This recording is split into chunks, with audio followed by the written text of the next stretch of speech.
हो आप लोग। आज फिर एक नया लेक्चर +1 क्लास का। आज हम करने वाले हैं इक्वेशन ऑफ मोशन। पिछले लेक्चर में हमने वेलोसिटी, स्पीड और एक्सेलरेशन के बारे में पढ़ा। लास्ट टॉपिक हमने एक्सेलरेशन किया और उसकी थोड़ी सी हमने उसके यूनिफॉर्म मोशन के बारे में किया, इंस्टेंटेनियस मोशन के बारे में हमने पढ़ा और भी कई टॉपिक पढ़े थे, न्यूमेरिकल वगैरह करे थे। आज हम आगे बढ़ते हैं, थोड़ा सा और आगे काम करते हैं और आज का हमारा टॉपिक है इक्वेशन ऑफ मोशन। वैसे 9th क्लास में ये टॉपिक आ चुके हैं पहले भी, तो 9th क्लास में भी आप ये टॉपिक पढ़ चुके हैं। तो आज हम इक्वेशन ऑफ मोशन करेंगे। कौन कौन सी होती है इक्वेशन ऑफ मोशन? टॉपिक है, यूनिट है हमारी काइनेमेटिक। यूनिट का नाम है हमारा काइनेमेटिक और काइनेमेटिक्स में हम पढ़ रहे थे मोशन के बारे में। और मोशन जो हम पढ़ चुके हैं लास्ट टाइम में, एक्सेलरेशन पढ़ चुके हैं। लेकिन आज हम एक्सेलरेशन के साथ कुछ एक और चीज पढ़ने वाले हैं, क्योंकि एक्सेलरेशन तो हम पढ़ लिया हमने। तो आज हम इक्वेशन ऑफ मोशन पढ़ेंगे। क्या हम equation of motion? Equation of motion. Last time we have discussed about the acceleration. When acceleration is constant, no need of equation of motion. तो वो equation of motion की ज्यादा जरूरत नहीं पड़ती जहां पर acceleration constant हो जाती है। तो जैसे ये हो गया v equal to u plus में at और s equal to ut plus 1/2 half at square. और एक इक्वेशन होती है हमारी 2as equal to v square minus u square. तो इक्वेशन ऑफ मोशन है हमारी। तो ग्रेविटी के बारे में हमने कल लास्ट टाइम बात की थी, तो वहां पर इंक्रीज और डिक्रीज एक्सेलरेशन के बारे में हम पढ़ चुके हैं। तो आज का टॉपिक रहेगा हमारा इक्वेशन ऑफ मोशन। तो पहले इनको ड्राइव करते हैं, फिर इनके न्यूमेरिकल करेंगे। पहले इनको ड्राइव करते हैं। देखो, सबसे पहले फर्स्ट इक्वेशन जो आपके सामने लिखी हुई है v equal to u plus में at, जहां पर v क्या है? Final velocity. v equal to final velocity, u क्या है? इनिशियल वेलोसिटी,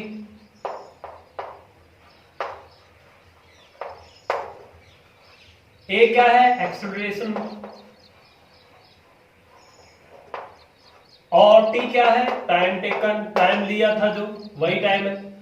तो ये चार क्वांटिटी यहां पर इस्तेमाल हो रही है। वेलोसिटी, एक्सेलरेशन और टाइम। एक इनिशियल वेलोसिटी है जब कोई चीज चलना शुरू करती है, एक फाइनल वेलोसिटी जब कोई चीज रुक जाती है जाकर। ठीक है, तो इस तरीके से हम इनको ड्राइव करेंगे इक्वेशन को v equal to u plus में at। लेकिन जैसे पहले भी हम इन इक्वेशंस को ड्राइव कर चुके हैं, 9th क्लास में ड्राइव कर चुके हैं। अगर इन इक्वेशंस को ग्राफिकल मेथड से देखना है या किसी और मेथड से देखना है तो आप 9th क्लास की वीडियो में देख सकते हैं, जो हमारे चैनल पर मिलेगी, तो वहां देख सकते हैं। लेकिन आज हम करने वाले हैं कैलकुलस मेथड से। इन इक्वेशंस को हम करेंगे कैलकुलस मेथड से। Equation of motion by calculus method. Calculus method, देखो बच्चों, यहां पर हमारे पास है v equal to u plus में at और जहां पर आप देख रहे हैं कि इक्वेशन के अंदर v आया हुआ है, u है, at है और यहां पर चेंज क्या है? वेलोसिटी का। तो वेलोसिटी किसके बराबर दे रखी है? v प्लस में at, मतलब चेंज इसमें आएगा वो क्या है? वेलोसिटी। और वेलोसिटी में जब चेंज आता है वो किसके बराबर हो जाती है? वेलोसिटी में चेंज जब आता है वो हो जाती है एक्सेलरेशन के बराबर, a equal to dv by dt। Clear हो गया? तो फिर करना क्या है? यहां से क्रॉस मल्टीप्लाई करो, dt को इस तरफ लेके आओ, dv को एक तरफ रखो, तो dv किसके बराबर आ जाएगा? a dt। अब बात यहां है कि भाई कोई ऑब्जेक्ट एक पॉइंट से चलता है और b पॉइंट तक पहुंचता है, तो यहां पर इनिशियल जो टाइम होता है वो क्या होता है? 0, और जब फाइनल टाइम होता है उसको t मानेंगे। ठीक है, इनिशियल वेलोसिटी u और फाइनल वेलोसिटी v, बस हो गया। तो अब होगा क्या? अब मैं क्या करता हूं, एक इंटीग्रेशन का एक पार्ट आता है, मैं बता देता हूं इंटीग्रेशन क्या होता है। कोई भी फंक्शन होता है, यहां पर कोई फंक्शन मिलेगा आपको f(x) करके, एफ एक्स मिलेगा, एफ वाई मिलेगा, एफ जेड मिलेगा, एफ एस मिलेगा, जो भी यहां मिले उसके विद रिस्पेक्ट में इंटीग्रेशन होता है, इंक्रीज करना, उसको थोड़ा सा इंक्रीज करना, उसकी वैल्यू बढ़ाना, उसकी पावर बढ़ाना और उसी पावर से डिवाइड करना। फॉर एग्जांपल मैं अगर x का इंटीग्रेशन अगर करना चाहूं, मैथ का टॉपिक है इंटीग्रेशन, पूरा मैथमेटिक्स का एक पार्ट है इंटीग्रेट करना, तो उसमें क्या होता है अगर कोई फंक्शन दिया हो और उसके साथ dx है, dx कब लगाया जाता है, जब उसमें थोड़ा सा स्मॉल चेंज आ रहा हो और वो उसी के विद रिस्पेक्ट में फंक्शन इंक्रीज होता है और उसमें क्या होगा, वेरिएबल फंक्शन है, उसकी पावर यहाँ पे 1 है तो उसकी पावर में एक ऐड हो जाता है और उसी पावर से डिवाइड हो जाता है, मतलब 1 प्लस 1, मतलब यहाँ पावर 1 थी तो एक पावर बढ़ी और उसी पावर से इसको डिवाइड कर दिया गया, प्लस में क्या आ जाता है एक कांस्टेंट नंबर, मतलब x² divide by 2 plus c, एक कांस्टेंट नंबर, आर्बिट्रेरी कांस्टेंट बोलते हैं मैथ में इसको। तो हमारे पास ये इंटीग्रेशन का एक फॉर्मेशन है, तो यहां पर भी वही होगा, तो दोनों तरफ क्या करना है, इंटीग्रेशन लेना है, लेकिन इंटीग्रेशन में यहां पर लिमिट है, कहां से कहां तक की लिमिट है, देखो यहां पर टाइम है 0 और यहां पर टाइम है t, क्लियर। तो यहां पर t 0 है तो यहां जिसके विद रिस्पेक्ट में आप इंटीग्रेशन कर रहे हैं वहीं पे आपको लिमिट अप्लाई करनी है। जैसे यहां पर इंटीग्रेशन किसका कर रहे हैं, acceleration with respect to t, acceleration with respect to t, मतलब फंक्शन जो है हमारा t में नहीं है तो एक्सेलरेशन का इंटीग्रेशन नहीं होगा, तो इसको बाहर रखेंगे, तो इंटीग्रेशन बाहर आ गया dt। लेकिन अभी dt का इंटीग्रेशन जरूर होगा, dt का इंटीग्रेशन कहां से कहां तक होगा, 0 से लेकर t, मतलब 0 से लेकर t। इंटीग्रेशन जब होता है तो इसको हम लोअर लिमिट कहते हैं, इसको अपर लिमिट कहते हैं। तो इसका इंटीग्रेशन देखो, ये है हमारी वेलोसिटी, यहां पर वेलोसिटी v u है, initial velocity, final velocity v, मतलब इनिशियल वेलोसिटी से लेके फाइनल वेलोसिटी तक इसका इंटीग्रेशन हमें करना होगा। तो जब इंटीग्रेशन इसका उल्टा होता है डेरिवेटिव का, इसको डेरिवेटिव कहते हैं, इसका उल्टा होता है तो यहां बचेगा सिर्फ v और लिमिट इसके साथ रहेगी u v, ठीक है। ये कांस्टेंट तो बाहर लिख दिया, यहां इसका इंटीग्रेशन क्या हो जाएगा t, क्योंकि डेरिवेटिव से इंटीग्रेशन कैंसिल आउट हो जाएगा, यहां बच जाएगा t और t के ऊपर लिमिट लग जाएगी 0 से लेकर t। फिर इसको अपर लिमिट कहते हैं, इसको लोअर लिमिट। जब इस लिमिट को खोलते हैं तो हमें ध्यान रखना है, एक बार जहां फंक्शन है उस फंक्शन में अपर लिमिट पुट करते हैं, बाद में हम पुट करते हैं लोअर लिमिट। तो एक बार अपर लिमिट पुट करो v की जगह पे v की जगह पे v आ जाएगा minus lower limit u, upper limit minus lower limit, फॉर्मूले का तरीका है सोल्व करने का। ये आ गया, यहां पर upper limit minus lower limit, lower limit में यहां 0 है तो यहां t की जगह पे 0, ठीक है। यहां क्या बच जाएगा at और यहां क्या बच जाएगा v माइनस u, तो v इक्वल टू उस तरफ जाके प्लस हो जाएगा।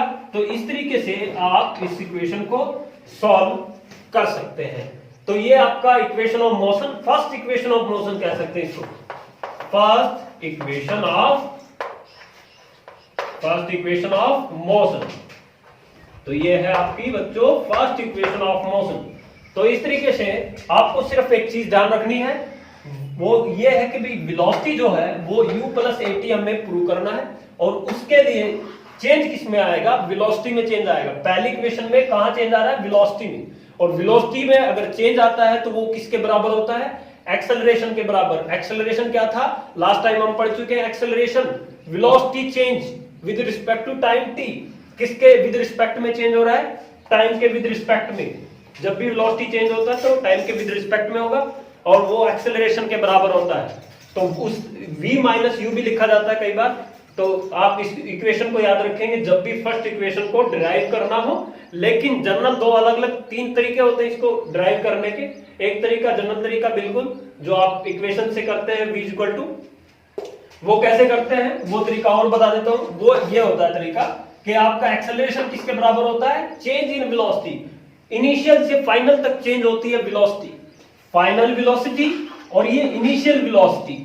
मतलब जब भी हम किसी चीज के बीच में डिफरेंस लिखते हैं तो उसको एक तरीके से डिफरेंस लिखते हैं। कैसे लिखते हैं, मान लो कोई चीज ए से बी गई, मैं कहूंगी भाई 1 से लेके 4 के बीच में कितना डिफरेंस है, तो हम बताएंगे 3 का डिफरेंस है। कैसे पता लगा सीधा ही नहीं बोल दिया 1 से 3, 1 में से 4 भी माइनस कर सकते हो और 4 में से 1 भी, लेकिन ये नहीं।